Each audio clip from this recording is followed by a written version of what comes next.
पद्धती, कुणी कोपरानं मारताय, कुणी बुक्कीनं मारताय, कुणी गुडघ्यानं मारताय, कुणी कशानं, कुणी लातानं मारताय, अजून कुणी मुद्रिकासाठी बोटेत मोडीती, अंगदासाठी बाहू तोडीती, कुंडलासाठी कान उपटीती, माथे तोडीती, मुकुटासाठी सावध सावध. ओवी कशी आली?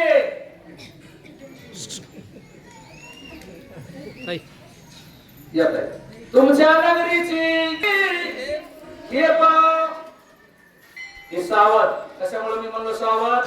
आपल्या अंगावर कोणी सोनं पिणं ठेवू नका. जेवढा असेल तेवढं बाबा महाराजाच्या पदरात टाकून द्या. या ओवीचा अर्थ आहे ज्याच्या हातात अंगठ्या होत्या. बघा अंगठ्यावाले ओवी सांगते वानर सोनं घेत होते का? नाही. वानर सोनं घेत होते का? नाही. पण अंगठ्यावाल्याची बोट थोडेशी राहत नव्हते. पहिलं हाताने कडे असायचे जुने, पायामध्ये तोडे, हातामध्ये कडे. ज्याच्या हातात कडे त्याचं मनगट मुरगाळून मनगट बाजूला आणि कड हातात. कानामध्ये काय असायचे? कुंडल. मग ते कुंडल घेताना हळू त्याचा कोंडा काढून कुंडल काढीत नव्हते. कुंडल धरणे बस आणि कुंडल हातात घेणे. जर कुणाच्या नाकात नती असल्या तर मी तर म्हणणार आहो उगा काय तुमच्या कुणा नाकात कुणा काय त्याला ऑपरेशन करता का? त्यापेक्षा लवकरात लवकर आपला तुमच्या मोठा आहे असं तेवढं लवकरात लवकर काय करू जेवढं काय असेल तुमच्याकडे तेवढं आपल्यावरती आणून टाका. का हे वानराचं शिपूट लय बेकार, लय बेकार आहे बघा. त्यासाठी कधी माणसाला सत्पात्री दान करावा आणि तुम्ही हे सत्पात्राचं दान तेवढं ताडे वाढेल तेवढं उरकून घ्या. प्रभु रामचंद्र भगवान की जय. करोनिया मोरंदर खवळले वानरेश्वर, मारिले निशाचर न रक्त नदी दुस्तार लोटली. रक्ताची नदी बघितले कोणी? बघितली नसत तर घ्यायला आधी होते काय दादा तिकडे तिकडे तिकडे बंजारा समाज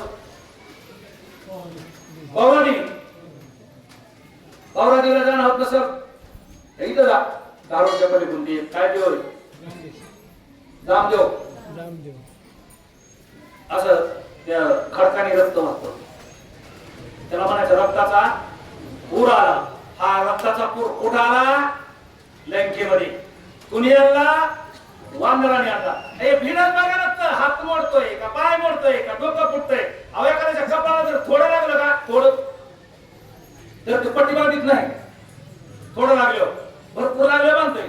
थोडं लागल्यावर पट्टी बांधित नाही. अख्खं रक्त शर्टावर, धोत्रावर, साडीवर सगळ्यावर गोळून येते आणि पुन्हा पोलीस स्टेशनला जातोय. रक्तानं उभा झाला माणूस. कुठलं इतकं यांचं तर सगळं पडून टाकलं होतं. गावाच्या रस्त्यातून नालीतून घाण पाणी वाहणार. काय वाहत होतं ना रक्त. त्यांच्या गावात जाऊन सांगतोय मी. गावात गावचं गावबळी असतंय. किती बी आपल्या गावातला एखादा पागल माणूस असू द्या, त्याला बाहेर गावचा माणूस इथे येऊन आणू शकतो का बापू? आपल्या गावातल्या माणसाला बाहेर गावचा किती बी खेळायला असला तरी इथं येऊन हाणू शकतो का? आपण हाणू देणार नाही. पण वानरांनी त्यांच्या गावात जाऊन त्यांच्यावर दादागिरी केली का? नुसतं आपण नाकाला हात लावायचा. पुन्हा आपण समोरच्या वाटते आपल्या नाकाला काहीतरी लावलंय ते पटकन नाका साफ करते. नुसतं आपण नाक. तुम्हाला हे आयडिया माहित नाही आपल्या कसं बघत खरं उगाच आपण नाकाला हात लावायचा. ते नाक साफ केलं ती राहत म्हणजे कसं झालं. यांची का रक्त व्हायला लागला, ही का ग बसले, ही नक्ते होते, त्यांची चूक होती. मी सांगत असतोय माणूस नाकाने नक्ता असावा. नाक आपल्या हातात नाही. इतकं आणायचं का इतकं आणायचं ही देवाची देणगी आहे. माणूस वागणुकीत नकटा नसावा. आणि जो वागणुकीत नकटा असतो का त्याला माणसात यायला नाक असत. पण एक नाही बा हे काय कलियुग आहे. कलियुगात नकट्याचाच होत आला. पुढच्या पिढीला सगळे आमचे इंग्लिश बाबाले दृष्टांत द्यायचे बघा. बरोबर आहे का नाही? एक जणांना नाक कापलं, एक जणांचं नाक कापलं आणि ते गावात आलं.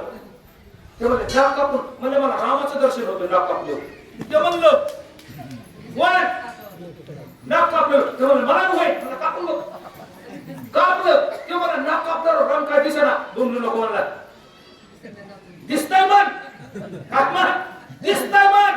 ते मला ते मी म्हणला नाका राम दिसतो मला आपला साक्षात.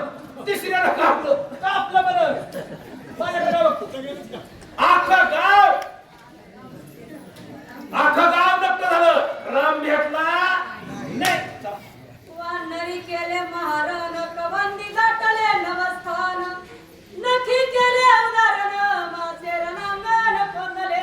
लय वानर देखत होते की त्यावेळेस नकानं पोट फाडलं. आता शस्त्रक्रिया करायची म्हणलं तर ते बोलन ते काय ते काय काय लागतंय. नकानच पोट फाडायचे, हातानं मुनगट मोडायचे, डोक्याचा टोप काढताना मान वाकडीत राहिले पाहिजे, पुन्हा सरळ नाही झाले पाहिजे.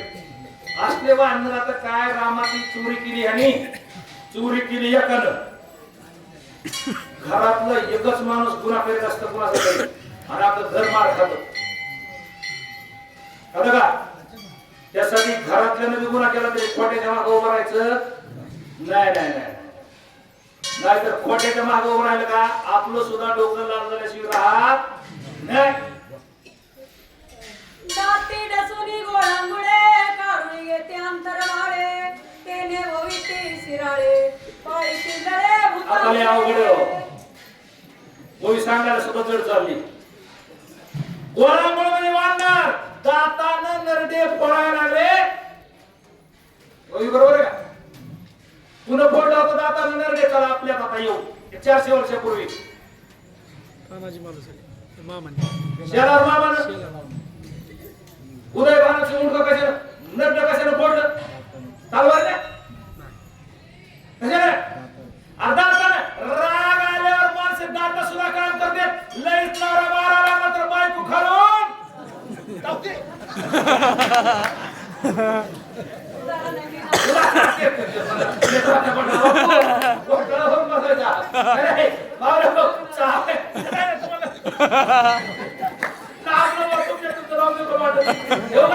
उदाहरण आहे. दात त्यासाठी असावं लागते. नाहीतर गुन्हा केला का एका बुकीत दात पडल्याशी नाही. एकदा काय घेतो 2 मिनिट आपला आईचा टाइम असतो. आता 1:30 वाजले. दाताचं जिनीचं भांडण लागलं. राजा दाताचं जिनीचं दात म्हणले लय वळवळ करू नको. कुणाला? जीवीला. त्याला दोहा पुरावे सांगतो मी. दंत कहे जीभ को हम 32 तो अकेले माय अगर तू जर तेरी चली तो हम जर जाओ तो फिर्याद कहा ले जाए. आम्ही जर चावलो तर तो कुठं फिरात येऊन जाणार आहे. त्यासाठी गप्प बसायचं का? इधर उधर करायचं नाही. फक्त ह्या दातातलं जिभीने काढायचं तिकडे दातात काही अडकलं तर ते कोण करणार? तेवढंच काम करायचं. जास्त शहाणपणा करायचा नाही. जीभ म्हणले तुम्ही 32 बी असला तरी मी एकटी तुम्हाला भारी आहे. पण मला जीभ आता ते सांगतो बुवा. जीभ कहे दंत को तुम 32 में अकेली माय. एक बार तिड़ी चलो ना तो 32 गिर जाए. ती म्हणजे तुम्ही 32 का पण तुम्हाला 32च्या 32ला खाली करायचं काम माझ्याजवळ आहे. एखाद्या निबर माणसाला कारण नसताना एक शिवी देते आणि पुन्हा तू ही 32 राखून दाखव. राधे तसं मावलं आपण जिबी. आपण कोण आहे? जिबी. लय मारामारी करायला लागला का त्याला म्हणायचं लय नखरे केलेस का मी सुद्धा माहेर सोडून आलेले. मी सुद्धा कच्ची नाही. एका नवरा बायकोचं भांडण लागलं सांगतोच.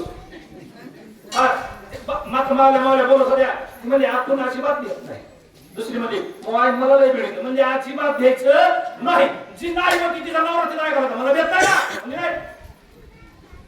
देत नाही ते मला कशी काय देत नाही कधी देत म्हणजे आता तुम्ही बाराबारीवर येऊ नका फक्त खरं सांगा मला बघायला येताना तरी तुम्ही एकटे आलतात का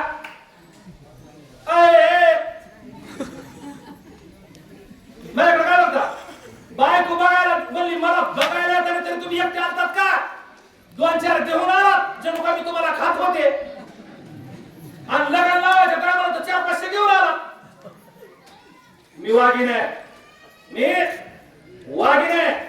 जे बाय बापाने वाटा लावलं एकटी आले किती जण आल्या किती एकटीच आले आपल्या घराचा खेळ खंडवा करून टाकला तरी मी अजून तशीच आहे हे कोण देत आहे